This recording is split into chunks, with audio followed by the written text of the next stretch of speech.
শম্ভু ছিলেন বাংলা তথা ভারতীয় নাট্যজগতের এক কিংবদন্তি চরিত্র, স্বনামধন্য আবৃত্তি শিল্পী এবং নাট্য চলচ্চিত্র অভিনেতা।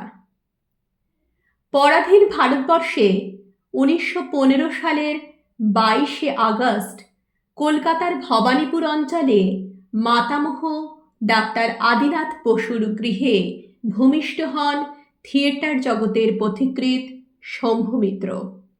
তার পৈতৃক নিবাস ছিল হুগলি জেলার কলাছড়া গ্রামে। বালিগঞ্জ গভর্নমেন্ট স্কুলে বিদ্যালয় শিক্ষা লাভের পর ভর্তি হন সেন্ট জেভিয়ার্স কলেজে।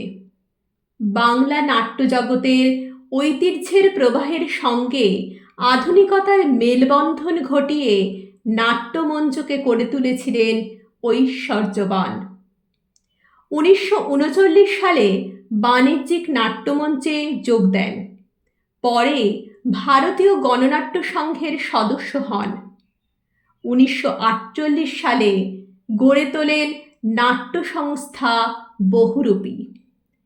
1949 থেকে 1971 সাল পর্যন্ত বহুরূপীর প্রযোজনায় রবীন্দ্রনাথ ঠাকুর, হেনরিক ইবসেন, তুলসী লাহিড়ী এবং অন্যান্য বিশিষ্ট নাট্যকারের রচনা মঞ্চস্থ হয়।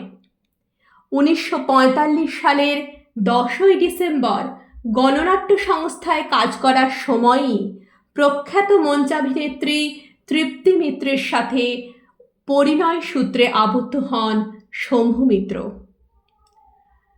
1966 সালে সঙ্গীত নাটক একাডেমি তাকে তার আজীবন অবদানের জন্য সঙ্গীত নাটক একাডেমি ফেলোশিপ প্রদান করেন। 1970 সালে তিনি পদ্মভূষণ এবং 1976 সালে ম্যাগসেসে পুরস্কারে ভূষিত হন।